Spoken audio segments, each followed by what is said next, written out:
The biggest dipshit in the Trump administration, Mike Waltz, who added the journalist to the war plans on Signal, the Bro group chat, the micro penis war plan committee. Well, apparently some internet sleuths have done a little sleuthing and found some interesting things on his Twitter account. Put up the first tweet. Dan Cohen tweets, if the Trump administration's Signal debacle wasn't bad enough, I found that Michael Waltz, married to Julia since 2001, follows a gay pornography account.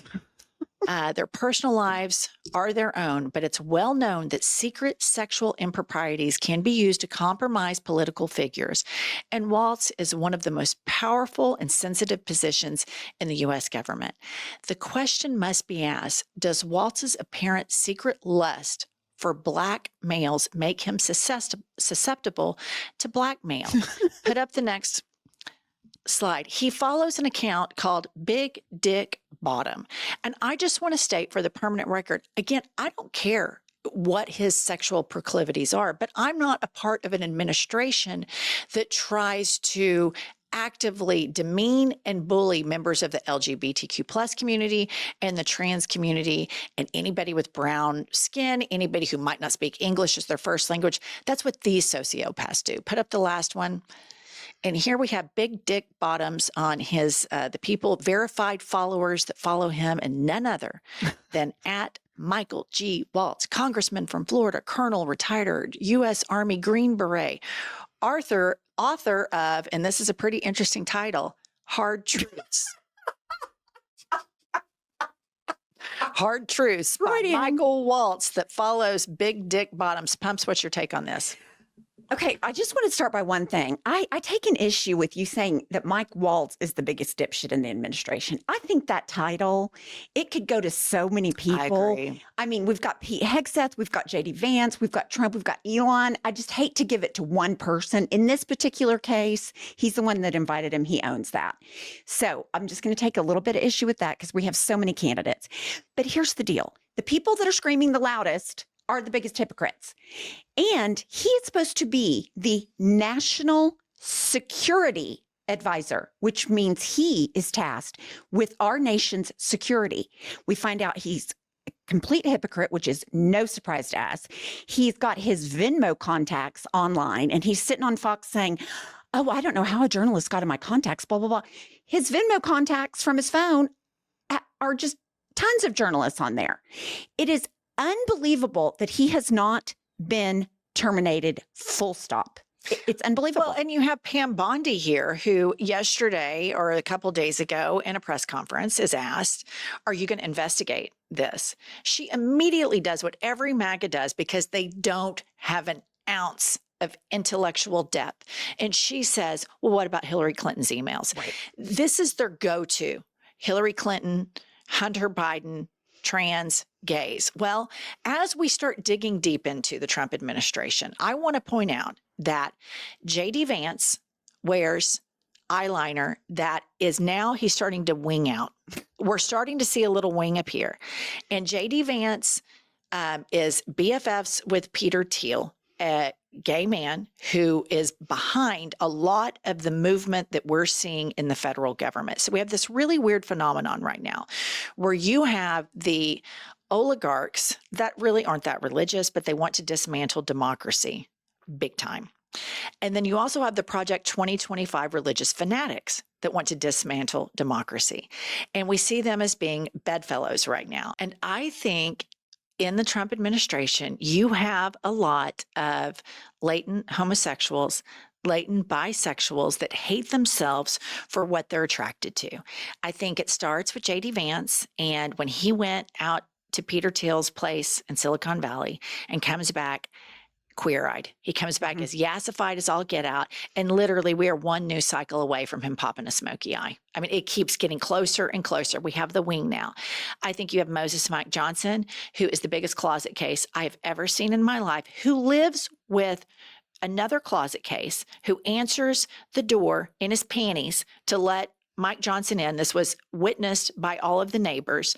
Mike Johnson is the most outspoken person on homosexuality, and it's always these big Christian guys, these big Republican Christian guys that get their panties in a wad about gay men being liberated enough and brave enough to come out of the closet to have shame-free, joyful gay sex. And these MAGA men are so jealous of that. So what do? They try to destroy it on a public stage.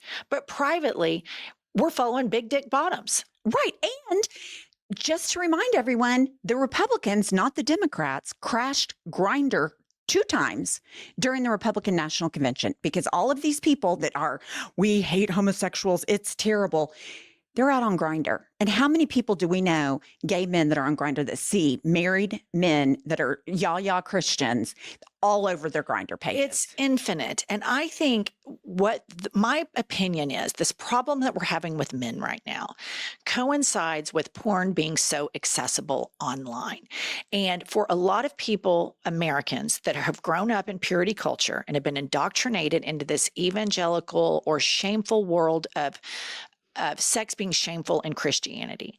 They see porn and then they immediately feel guilty about it. But maybe a lot of these people, a lot of these Republican men, when they are watching porn, they're kind of more turned on by the male. Big deal. Nobody gives a shit. You saw a hard cock. You liked it. I can relate to that as a straight woman. Right. I get it. I don't care. I'm not trying to legislate morality nor shame people for what their kinks are. But the Republican Party in MAGA is so sex obsessed.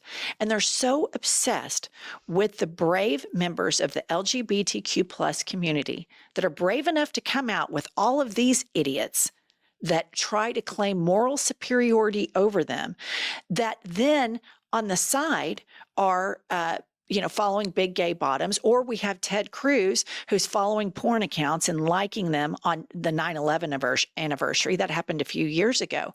And when you try to start legislating sexuality and legislating morality, you forfeit being a democracy and you turn into a theocracy. And this is what the oligarchs and the right-wing Christians have in common. They want to destroy democracy. The oligarchs know the easiest way to control people is through religion. And guess who else knows that? Vladimir Putin. So they can get the brainwashed, indoctrinated, crazy Christians in America and indoctrinate them. And I am going to say this until I'm blue in the face. America's biggest problem is the crazy Christian problem. We have a large portion of our population that are crazy Christians that are adverse to critical thinking, that cannot understand nuanced thoughts or beliefs. And this is at the epicenter of Trump's movement. Absolutely. And the cruelty that they choose to take from the Bible versus all of the things that Bernie Sanders says, help the poor, give everybody Bernie health. Sanders is an atheist Jew. Right. Right. But I'm saying in the Bible, it's feed the poor, help the sick, feed the poor, don't judge anybody, blah, blah, blah. They take all of the crazy, mean, cruel stuff, and that becomes their life mantra. And now their political views in this Project 2025, which if you go down the list, Project 2025 and the first 9-10 weeks of the Trump administration, check, check, check, check. So this is a pattern of behavior to control people, to take these people that are unable to critically think, that are indoctrinated to grift, that are indoctrinated to keep secrets and say, well, I can do all this bad stuff, but I asked Jesus for forgiveness and I'm fine. I think we would be intellectually remiss not to point out that historically Christianity has been a very cruel religion. Anybody who studies history and studies what Christians have done, it has been a very cruel movement. It is only recently that we have this where we really lean into helping the poor, helping the sick. I mean, slavery was justified by Christianity. Look at the Crusades. So religions in general have been big facilitators of war, hate, prejudice, misogyny, and all of the things. And so I think that what we see is the base of MAGA and the base of these evangelical Christians are still in the same line of what Christianity has always been historically. And then you have the Christian light people right now that really focus on some of the kind things that Jesus said, and we're only putting all of our chips in on that. And Noah probably didn't get on the ark, and Jonah probably didn't live in the whale. And that's a bridge to people who then can say, you know, all of that is probably bullshit. And yes, I can look to the fictional character Jesus Christ in the Bible to being inspiration. But it's important when we talk about religion that we historically get it right. It has been a very cruel religion that has started a lot of wars and justified very horrible things, particularly in this country, the South. These were all the Bible thumpers that justified slavery, segregation, and so on. And these are still the people today, the descendants of these people that are now clutching their pearls about DEI. This is the lineage of those people. Absolutely. And now they're trying to make their Christian views laws about other people. Which is why we left the UK. Exactly. It's like, have you never studied the American Revolution? All the crazy Christians came here, and America has a crazy Christian problem, and people don't want to talk about it. And people hear when that's called out, well, no, they're not real Christians, or I'm a real Christian, and Jesus this and Jesus that. It's all a problem within Christianity. And until that is reconciled within that faith, it's going to persist. And politicians don't want to talk about it because they're fearful that they will lose voters. And there's always this deference given to religious people that in any other world wouldn't be given. If somebody was saying crazy shit like the earth is flat, people don't give them deference. The Bible says the earth is flat. It got that wrong.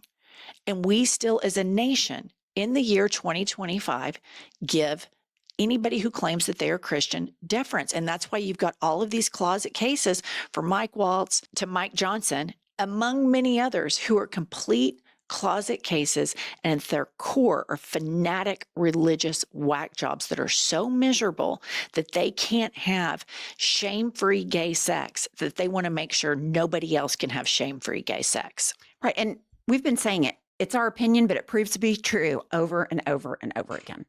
Yeah, I think that the core of this is a lot of Freudian latent homosexuality and bisexuality. Okay, viewers, we're trying to get to 1 million subs. Please subscribe and stick with us for more juicy detail.